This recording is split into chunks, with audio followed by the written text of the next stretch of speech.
Bonjour et bienvenue à cette 5e vidéo dans notre série sur l'assurance du salut. Qu'en est-il? Que dit la parole exactement à ce sujet? Puisque cela occupe et préoccupe beaucoup de croyants, aujourd'hui, de nos jours, comme aussi dans les siècles passés. De ce que nous avons déjà vu dans les parties antérieures, nous retenons quelques points capitaux. Alors tout d'abord, l'œuvre de Dieu est parfaite et cette œuvre est éternellement inchangeable et gardera toujours sa valeur devant la face du saint Dieu qui est juste. Et cette œuvre était la seule solution à nos problèmes, à notre état de perdition et de corruption. Un deuxième point à retenir, c'est que cette œuvre du Seigneur Jésus accomplie sur la croix a une valeur inchangeable et éternelle. C'est accompli, ce qui veut dire qu'il n'y a plus rien à y ajouter, ni devant la face de Dieu, ni par nous comme hommes. Un troisième point sur lequel j'aimerais quand même dire quelques mots, c'est que la gloire de Dieu dans sa sainteté, sa lumière donc, et son amour a été plus révélé que si le péché n'était jamais entré dans le monde. Une si grande lumière, une si grande sainteté, qu'il n'a même pas épargné son propre Fils bien-aimé, mais l'a donné dans un jugement sans l'épargner, où il a fait descendre sur le Fils de son amour, oui, ce qui est une autre expression, mais sur ce Fils bien-aimé, devenu homme, la mesure totale de la colère de Dieu contre le péché. Quelle sainteté qui dépasse tout! Quelle grandeur de sainteté! Quelle dimension incommensurable de sainteté! Mais quand nous pensons aux côtés de ce que Dieu est amour, un amour si grand que pour des ennemis, pour des gens qui le haïssaient, il a donné son Fils bien-aimé. Personne n'a un plus grand amour que cet amour. On peut dire que c'est le plus grand amour imaginable, la plus grande sainteté imaginable, le plus grand amour imaginable. Et pour les deux, on doit dire que ça dépasse de loin ce que l'homme peut s'imaginer. Alors, il y a encore un quatrième point que je voudrais aussi souligner comme point capital. Le plan de salut de Dieu était donc excellent, dépassant tout ce que nous pourrions nous imaginer, impressionnant et mérite notre adoration éternelle. Oui, il en est digne pour avoir inventé et par son Fils réalisé ce plan d'amour. Et là, on en arrive maintenant à la question. Si donc Dieu a tout fait, qu'est-ce que l'homme doit encore faire ou ajouter? Qu'est-ce que Dieu attend de l'homme? S'il s'agit de notre propre œuvre, de notre propre vie, rappelons-nous, ce n'est pas qu'à la fin nous allons paraître devant Dieu et que nos bonnes œuvres seront mises dans un côté de la balance et les mauvaises œuvres dans l'autre côté, et que nous devons juste vivre en espérant que nos bonnes œuvres seront suffisamment pesantes, lourdes, pour pouvoir donner du contrepoids à nos mauvaises œuvres. N'avions pas nous lu en Éphésiens 2 que le salut n'est pas sur le principe ou sur la base des œuvres, afin que personne ne se glorifie. Retenons cela. Ce n'est pas une balance où l'on peut espérer que les bonnes œuvres pèsent plus. Nous devons tout simplement reconnaître ce que Dieu dit clairement sur l'homme, l'être humain, homme et femme, jeunes et âgés, de quelle race, de quelle langue que l'on soit. À savoir, en ce qui concerne Dieu, nous devons reconnaître qu'il est suprême, majestueux et loin au-dessus de tout ce que nous pouvons atteindre. Deuxièmement, je dois reconnaître que moi-même, je suis profondément corrompu et perdu en moi-même. Et troisièmement, je dois reconnaître qu'il n'y a aucune autre solution pour ce problème et pour me ramener à Dieu, pour établir la paix entre moi et ce Dieu majestueux, que Jésus-Christ qui a accompli l'œuvre de la rédemption sur la croix. C'est pour cela que la parole de Dieu dit « Soyez réconciliés avec Dieu ». Parce que maintenant encore, c'est le temps, c'est le jour de grâce. Alors, on sera pour toute éternité sûr, sécurisé et on peut être assuré de ce salut. Cette certitude a été opérée, a été réalisée et mise en valeur par l'œuvre de Christ sur la croix et pas par nos actes, pas par notre fidélité, pas parce que nous allons à l'église, pas parce que nous avons été baptisés, pas parce que nous donnons les dîmes. Tout cela n'a aucune influence sur notre sort éternel, dans le bon ou le mauvais sens, excepté que si nous pensons par nos actes, nos œuvres religieuses, ajouter quelque chose là, nous allons finalement croire faire des bonnes œuvres et nous allons trouver que c'est des mauvaises œuvres parce que tout ce que nous faisons sans Dieu, sans être réconciliés avec lui, c'est comme un habit sale et rejetable, dit l'un des prophètes dans l'Ancien Testament. Alors, la protection éternelle a été opérée par Christ sur la croix. Et la certitude, c'est ce que Dieu donne sur la base de cette œuvre de Christ sur la croix, pas sur la base de notre fidélité, de notre dévouement, de notre énergie. Mais beaucoup alors disent « Ah, ça ne peut pas être si simple que ça. L'homme doit quand même faire quelque chose. » Pourquoi est-ce que l'on veut que l'homme fasse quelque chose? C'est parce qu'ensuite, il aura quelque chose dont il peut être fier et content. Tu vois, Dieu m'a demandé quelque chose et je l'ai bien accompli. C'est la base de la religion de l'islam, de l'hindouisme, du bouddhisme, de l'animisme et même de ce qui est largement répandu dans le christianisme, dans les systèmes catholiques et orthodoxes comme aussi dans le mouvement charismatique. Le système du salut par les œuvres faites par les hommes. Alors tu ne trouveras cela jamais dans la parole de Dieu, surtout pas dans le Nouveau Testament. Pour Israël, c'était autre chose. Ce n'était pas pour les sauver, mais pour les convaincre qu'ils ne pouvaient même pas tenir, par exemple, les 10 commandements. Certains disent, mais il faut que Dieu donne cela. Ah oui, mais qu'est-ce que Dieu donne donc? Il donne librement à tout un chacun qui se repent.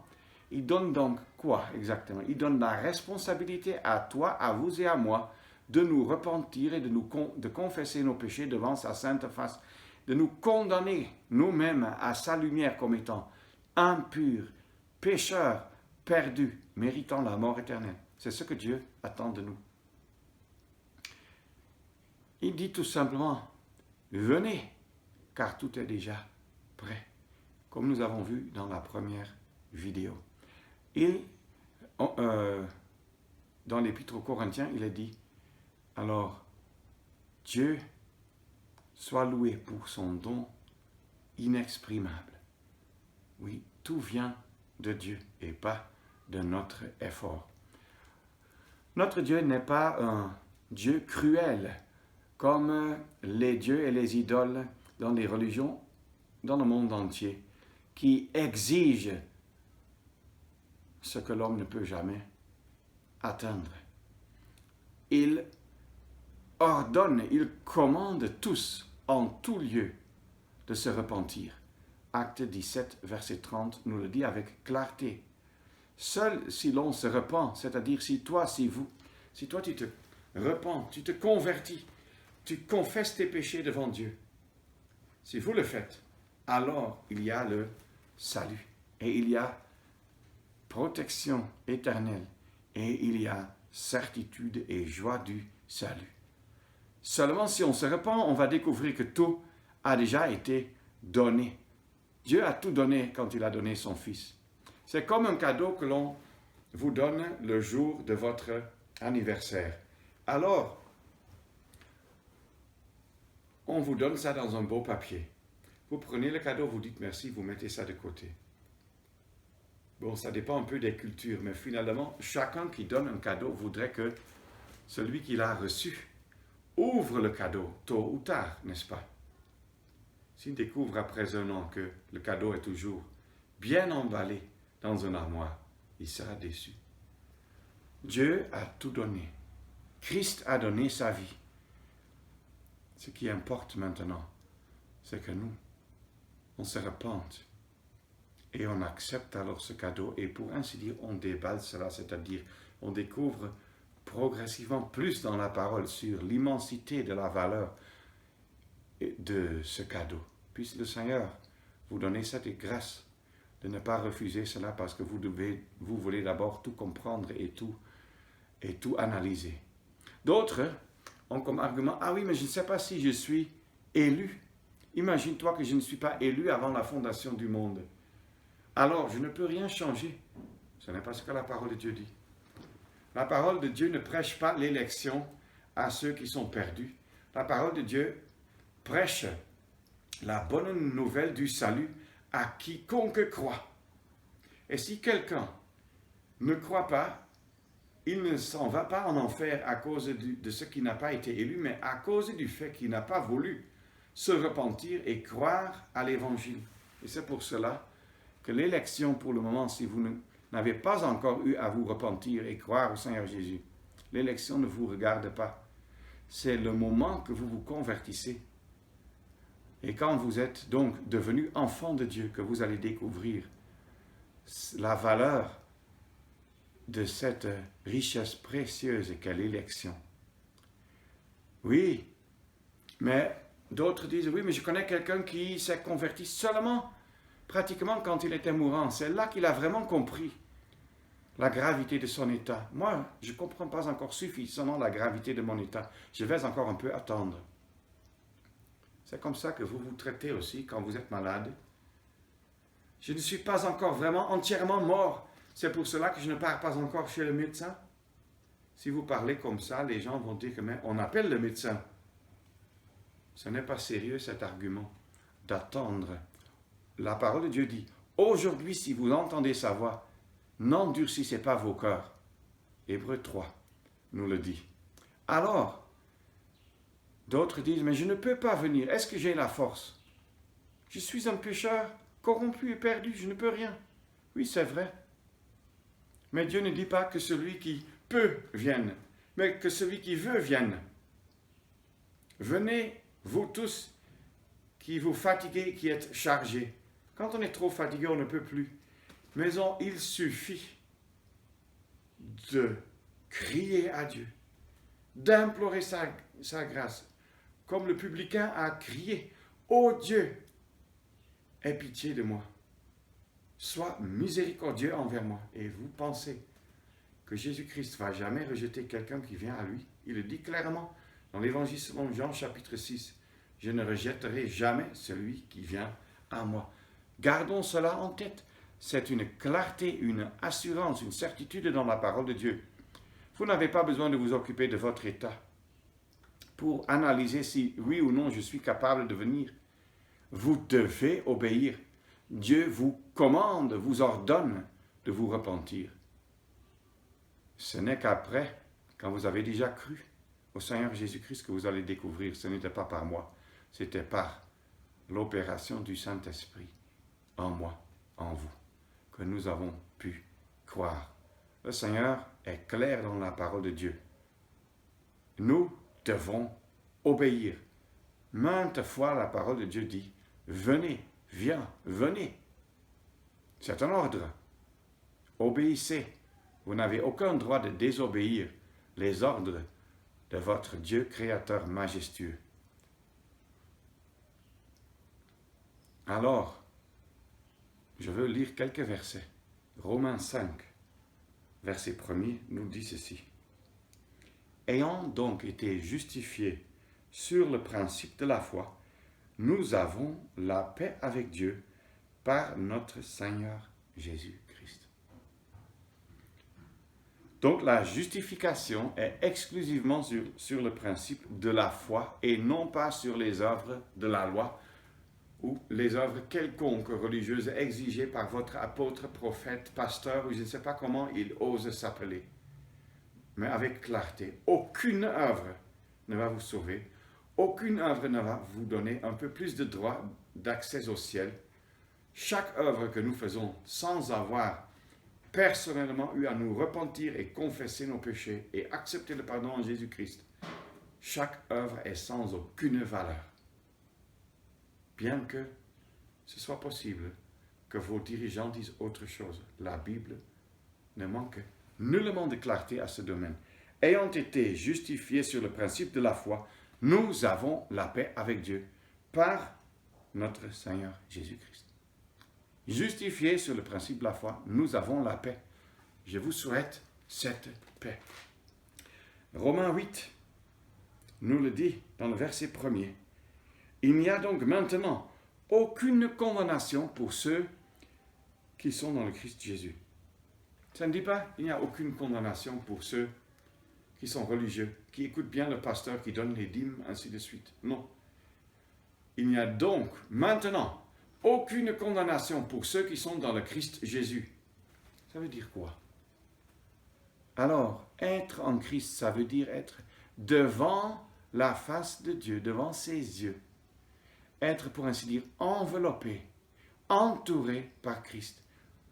Sa position, notre position était auparavant dans le péché, loin de Dieu, ennemi de Dieu, ainsi de suite. Et maintenant, quand on a cru, nous sommes dans le Christ Jésus. Quand Dieu nous regarde,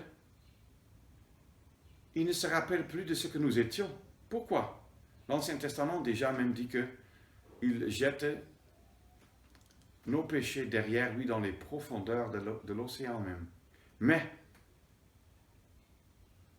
nous voyons encore dans le Nouveau Testament plusieurs fois répéter ces déclarations qu'il y a le pardon. Et non seulement le pardon, mais la justification. Le pardon, c'est quoi? C'est qu'on dit que tu es coupable, mais on te pardonne. Mais la justification, c'est quoi? Ça dépasse même le pardon. Ça veut dire que Dieu, nous ayant justifiés en et par Jésus-Christ, il ne se rappelle plus de ce que nous étions auparavant, injustes. Il ne dit pas, voici le criminel d'autrefois, il dit, voici mon enfant, par Jésus-Christ. Et ça, c'est une chose merveilleuse et impressionnante qui mérite notre pleine pensée, notre consécration, notre méditation et qui nous stimule et motive à l'adoration. Nous sommes devant la face de Dieu, entourés, enveloppés par Christ, si je peux le dire ainsi. Dieu, en nous regardant, il voit d'abord Christ. C'est pour cela qu'Éphésiens 1 nous le dit, nous avons été rendus agréables dans le bien-aimé. Il y a quelque temps, j'avais lu une anecdote qui vaut peut-être la peine. À l'époque où cette anecdote, cette histoire s'est réalisée, il y avait encore les colonies espagnoles en Amérique du Sud. Il y a une rébellion et un homme de nationalité britannique, un Anglais donc, est accusé de participation à cette rébellion et il est condamné à la mort. L'ambassadeur britannique essaie en vain de le libérer et d'empêcher l'exécution de cette décision du tribunal. Mais quand alors l'homme déjà regarde dans les mitrailleurs qui vont l'exécuter tout à l'heure, l'ambassadeur vient avec le drapeau de la Grande-Bretagne. Il enveloppe l'homme, l'anglais, complètement là-dedans. Et ensuite, il dit au colonel, tuez-le, si vous osez bien. Et quand alors le colonel a vu ce drapeau, il a compris que cet homme était hors de sa portée. Il était protégé par le drapeau, par l'Empire britannique. Et alors, il n'y avait plus d'exécution de la condamnation à mort. Et nous, quand on a été rendu agréable dans le bien-aimé, bien vrai que nous méritions la mort éternelle. Le jugement aurait dû tomber sur nous. Mais comme Christ a porté ce jugement, nous, qui sommes maintenant, pour ainsi dire, enveloppés en lui, protégés par lui, positionnés en lui, nous sommes agréables devant Dieu, rendus agréables par Christ. Son nom soit loué éternellement pour cet immense amour. Et il est celui en qui Dieu trouve son plaisir et son repos. Et alors, quitte à moi de comprendre qu'il n'y a plus rien à ajouter, moi aussi je peux trouver ma pleine paix, mon plein repos, le calme du cœur en Christ. Et j'espère que c'est aussi le cas pour vous et que cette étude vous ait aidé à comprendre cela un peu plus. Que Dieu vous aide. Vous qui êtes peut-être entouré par beaucoup de doctrines qui dévient de la parole, de fausses doctrines concernant le salut, son assurance et sa certitude et sa joie. Que vous puissiez vous baser non pas sur les doctrines d'hommes, mais sur la parole de Dieu. C'est ma supplication à Dieu, voyant combien de milliers de croyants qui se repentent peut-être chaque jour de nouveau et qui ne comprennent pas qu'une fois la repentance a été faite, il y a une certitude pour toute éternité. Que Dieu vous aide à comprendre cela, à vous réjouir là-dedans et à lui rendre hommage pour l'immensité de son amour. Merci. Et à bientôt dans la prochaine vidéo. Merci.